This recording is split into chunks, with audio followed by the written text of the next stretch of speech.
انا شفت الطريقة دي في فيديو اجنبي وقلت اطبقها معاكم على السكينة دي ونشوف النتيجة هتكون معانا عاملة ازاي. قبل ما نبدأ فيديو النهاردة تعالوا نصلي على حبيب اخوكم صلى الله عليه وسلم في التعليقات وندعي لاخواتنا ربنا ينصرهم عاجلا وليس اجلا يا رب العالمين، ويفك الكرب ده يا رب عنهم وعننا يا رب.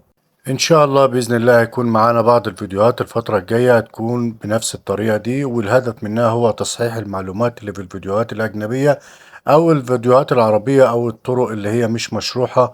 لان معظم الناس اللي بتشتغل يا جماعة بتشتغل بطريقة مختلفة شوية. يمكن معظم الناس او يعني حضراتكم معظمكم ما يعرفوش الوضع بتاع التصوير والمونتاج والحاجات اللي زي دي واللي بيحصل ورا الكواليس ورا الكاميرا والكلام ده كله. فاحنا هنبين الكلام ده كله بمعنى ان احنا هنطبق الفكرة ونشوف النتيجة، وعلى اساسه هنعرف اذا كانت الفكرة كويسة ولا لأ، وبما يرضي الله يعني.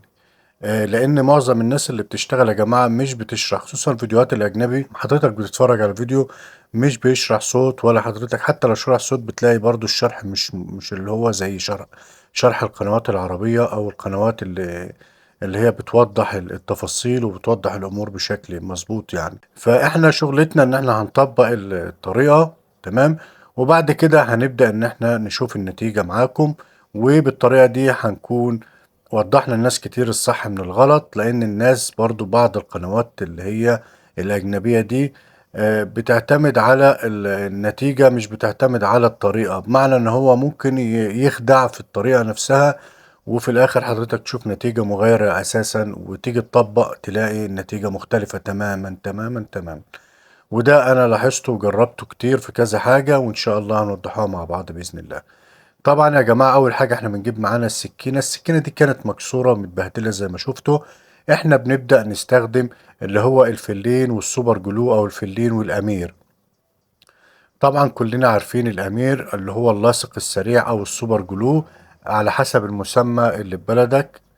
بعد كده بنعمل طبقة من الأمير مع الفلين، وبعد كده بنبدأ إن احنا نجيب اللي هو البيكنج باودر، وبندي الطبقة دي فوق البيكنج باودر علشان نقدر إن احنا نظبطه ونصنفره ونسويه ونشطب السكينة اللي معانا دي. طيب أنا لو استبدلت البيكنج باودر مثلا بالأسمنت الأبيض أو الأسمنت الأسود هيبقى ماسك قوي جدا جدا، ولكن الصنفرة بتاعته يا جماعة بتكون شبه مستحيلة.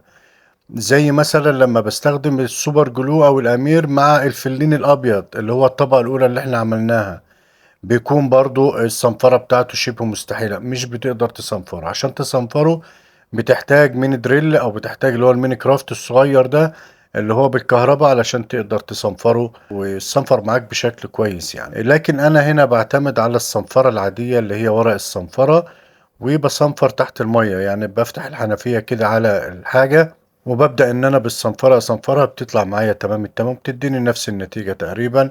وكمان بقدر أتحكم فيها لأن أنا برضو لما بصنفر بالميني دريل أو الميني كرافت باللي هو الصنفرة بالكهرباء ممكن تبوظ السكينة نفسها أو تبوظ العظم بتاعها يعني. لكن بالنسبة للصنفرة الورق اللي أنا بصنفر بها دي فالموضوع بالنسبة لي بيكون أفضل بكتير. ببدأ إن أنا أصنفر وأظبطها مية مية، وأهم شيء تصنفر تحت المية لأن الموضوع بيفرق بشكل كبير جدا. وبرضو أنا مسكتها سنتها وظبطتها، وإن شاء الله السن ده هبقى أوريهولكم في فيديو لوحده علشان دي طريقة مختلفة. سن آمن وما فيهوش أي مشكلة، وطبعا مش مكلف ومش بيبوظ السكينة كمان، يعني مش بيطرمها أو بيبوظها أو يعني بيخليها ضعيفة.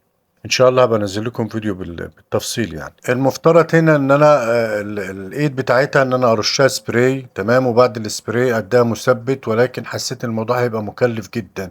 فانا كنت عامل الخليط ده يا جماعة، دي مادة البوليسترين وعليها بودرة ذهبي، كنت نزلتها في فيديو. دي جميلة جدا جدا بسم الله ما شاء الله، وكمان بتمسك بشكل قوي، مش بتتشال الا بالمزيل بتاع الدهانات. وهعمل لكم برضو فيديو على مزيل الدهانات، يعني لو عندك اي دهانات قديمة تقدر ان انت تعمل لها ازالة او تزيلها بطريقة بسيطة جدا وبطريقة سهلة باستخدام مادة برضو احنا بنستخدموها. المهم المادة الذهبي دي يا جماعة هي عبارة عن بودرة دهبي ومادة البوليسترين. اللي عايز طريقة عمل المادة الدهبي دي أو اللون الدهبي ده برضو يسيب لي تعليق وأنا أبعته له.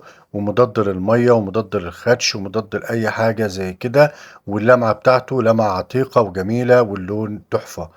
زي ما احنا شايفين بسم الله ما شاء الله، بعد ما اتسنت كمان بقت تمام التمام. وبقت 10 على 10. عملت لها يعني إعادة، مش إعادة تدوير هنا، لا إعادة تجديد. وقوية جدا كمان بأمانة. اللحام ده قوي جدا واحنا كنا جربناه قبل كده في كذا فيديو، وحاجة يعني مضمونة استخدموها. وإن شاء الله بإذن الله الفيديو يكون عجبكم.